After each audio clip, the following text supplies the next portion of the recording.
சந்தோஷம் போட மாட்டேன். இந்த ஒரு சந்தோஷம் போதும். இவர்களை இப்படி செய்தால்தான் புத்தி கிட்டும் அவங்களுக்கு. ஏண்டா ஆமாண்டு அவர் நவீன காலத்துல இருக்கிறாரு. ஆமா அவங்க அப்பா அம்மா ஜமீன்தார் என்ன பண்ணா சாணி வாரி கொட்டிந்தா ஆமா அது கொட்டிந்தா கொடுமை அனுபவிச்சா தெரியும். நான் அனுபவிச்சேனா எனக்கு தெரியுமா? என்ன அனுபவிச்சிருப்பேன். இந்த வேதம்லாம் எனக்கு தெரியுமா? என் அப்பா என் பாட்டன் சாணி அடிக்க நான் கொட்டணும்னா கசக்கும் சில உண்மையை சொன்னா வந்து தம்பி இது நல்லது இது செய்யாதீங்க இது போற ஜமீன்தாரு எத்தனை பெண்களுடைய மானம் பறிபோய் இருக்கும், எத்தனை பெண்களுடைய கற்பு பறிபோய் இருக்கும். அதெல்லாம் சுத்தி காட்டுதான் இதெல்லாம் செய்யக்கூடாது, இப்படி செய்தா தவறுன்னு சொல்றதுதான் நாடகம். அவசரப்பட்ட எப்படியா மேடம் இல்ல தப்பு செய்ய ஏண்டா என்ன காட்சி இருட்டுல நம்ம லைட் தான் ஆஃப் போறான். எது சொல்லணுமோ நிறை கூட தழும்பாது. சரி ஒன்னும் கொஞ்சம் இருக்கணும் புரியுதா? சரி நடந்து போச்சு நாடகம்.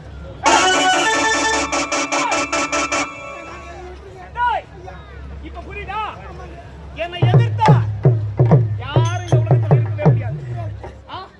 இருக்கலாமா? எப்பொழுது உன் மகளையும் உன் மனைவியும் உன் மருமகனையும் விட்டு வேடிக்கை பார்த்தியோ இனி முதற்கொண்டு நீ ஆம்பளையா இருப்பதற்கு தகுதி இல்லாதவன்.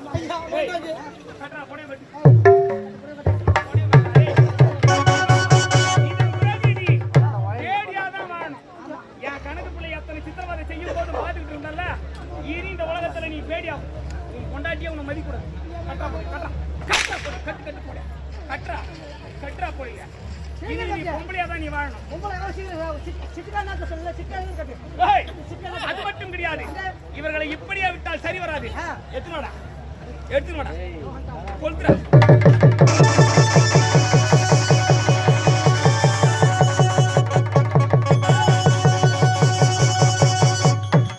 குடிசையில வாழக்கூடிய இவர்களுக்கே இவ்வளவு கொழுப்பென்றார். 7 அடுக்கு மாளிகையில் எட்டாத உயரத்திலே இருக்கக்கூடிய இந்த ஜமீனுக்கு எவ்வளவு கொழுப்பு இருக்கணும்? ஏண்டா இந்த குடிசை ஒன்று கூட இருக்கக்கூடாது. எல்லாத்தையும் தீயிட்டு கொடுக்கலாம்.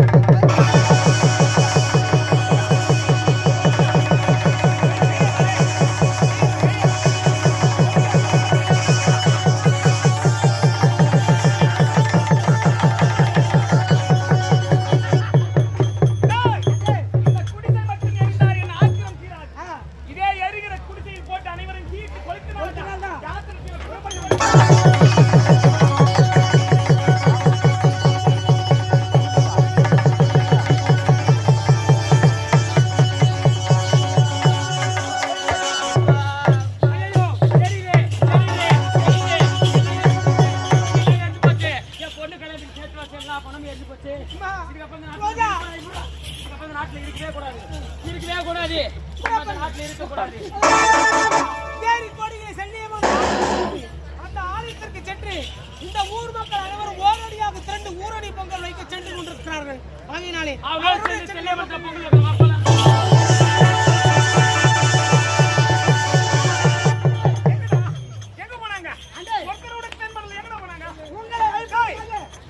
ஊரெல்லாம் ஊரனாக திரண்டு ஊரணி பொங்கல் வைத்து ஊரணி பொங்கலா உங்களை அழைப்பதே ஊரணி பொங்கல் ஊரெல்லாம் ஊரணியாக தெரிந்து கொள்கிறார்கள். ஓஹோ ஆமாண்டே. இந்த ஊரெல்லாம் ஊரணியாக திரண்டு ஊரணி பொங்கல் வைத்தா எனக்கு எதிராக பொங்கல் வைத்தா அந்த செல்லியம்மன் என்ன என்னடா செய்து விட முடியும்? எனக்கு எதிராக பொங்கல் வைக்கிறீங்க.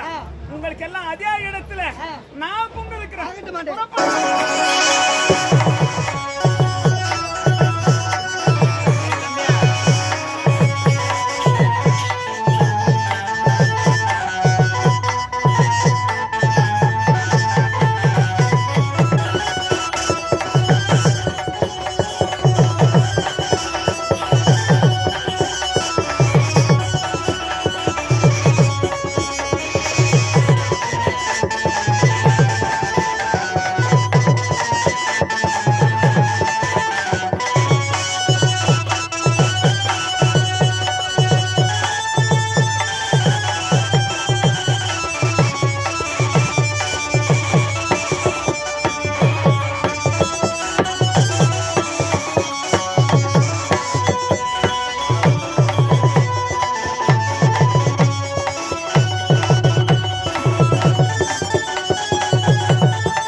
பாத்தீங்களா இனி முதல் கொண்டு இன்னும் இந்த முட்டத்தூர்லயே தான் அந்த சந்திரசேகர் நம்மள சாவடிக்காத விடமாமா.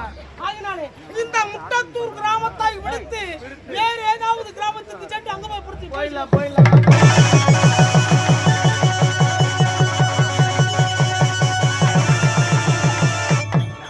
எங்க போனாங்க?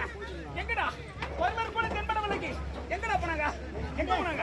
அண்டே உங்களுக்கு பயந்து மட்டும் இல்ல உயிருக்கு பயந்து கொண்டு தம்பி டேய் தம்பி உங்களுக்கு மட்டும் இல்ல உயிருக்கு பயந்து கொண்டு நம் கோட்டை விட்டு எங்க ஓடி விட்டார்கள் அண்டே. நம் ஜமீனை விட்டு சென்று விட்டார்களா? ஆமாம் அண்டே. டேய் அண்டே என்னடா செய்வது? தடைப்பட்ட விவசாய வேலை நடக்க வேண்டுமே. ஆமாண்டே. பாராத பயிர்களும் விவசாயி பயிர் வைக்கிறானா காலை மாலை 2 வேளையும் சென்று பயிரை பார்த்தாதான் பயிர் நல்லபடியா இருக்கும். ஆமாண்டே. பாராத பிள்ளைகளும் பிள்ளை எப்படி இருக்கடா? பார்க்காத நம்ம பெத்துட்டோம்னா பிள்ளை கிடையாது. அப்பா ஒரு மூளைக்கு சம்பாதிக்கணும் வேலைக்கு, அம்மா ஒரு மூளைக்கு வேலைக்கும் போயிட்டா பிள்ளைகள் என்ன செய்யும்? ஆமா யார் துணையா இருப்பா? யாரும் கிடையாது. பிள்ளையும் கெடும். எந்த நேரமும் அப்படி வீட்டுல இருந்தாலும் செல்லு கையில கொடுத்துட்டு யார்கிட்ட பேசுது என்ன பண்ணுது நாமளும் பாராம இருந்தா பிள்ளை மேல நம்பி வச்சிருந்தோம்னா பாராத பிள்ளையும் கெடும். யார்கிட்ட பேசுற? யார் உன்ன நண்பன்? யார் உன்னுடைய தோழி? எல்லாத்தையும் கேட்டு நாமளும் தெரிஞ்சுக்கணும்.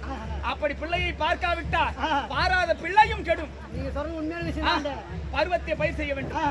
பருவம் தவறி போச்சுன்னா எதுவுமே செய்ய முடியாது. ஏண்டா இப்போது இருக்கிறது எல்லாம் பருவம் தவறி மழை பெஞ்சதுன்னா அரிக்கடியா இருக்கிறது போயிடும்.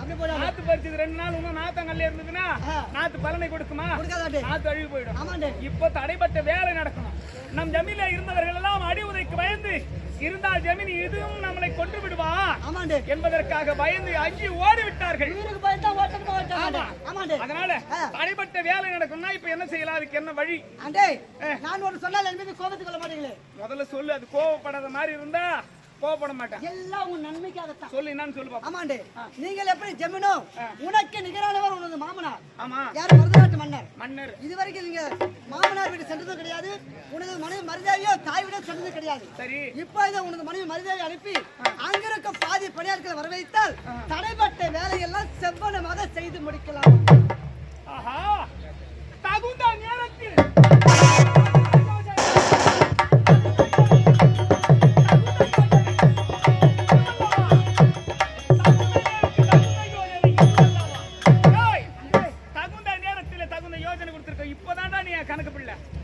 இப்பொழுதே என் மாமனாருக்கு ஒரு 3 நாள் மேல இல்ல.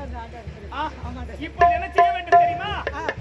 என் மனைவி மருதியாடி நான் ஆயத்ததா கூட்டிட்டு வா. அவங்க அம்மா வீடு அனுப்பி வைப்போம். வரும்போது பரியாட்களோட வரணும்னு சொல்லுவோம்.